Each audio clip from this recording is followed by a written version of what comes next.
ये है Westland facial. ये अभी कैसे पहनना मैं दिखा तुम अभी। पहले कवर खोल के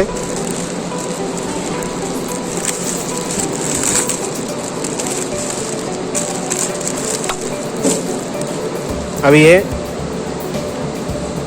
इलास्टिक बैंड थ्रेड निकालना है ऐसा, ये नॉट निकाल के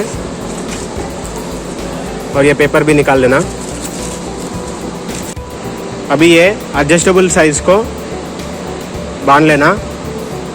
हेड को कितना एडजस्टेबल है तो उतना कट बांध लेना।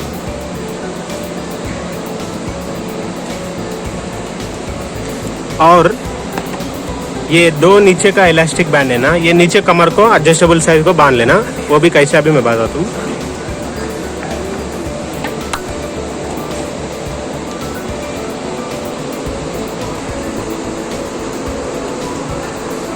नीचे कमर को ऐसा बांध लेना एडजस्टेबल साइज देख के।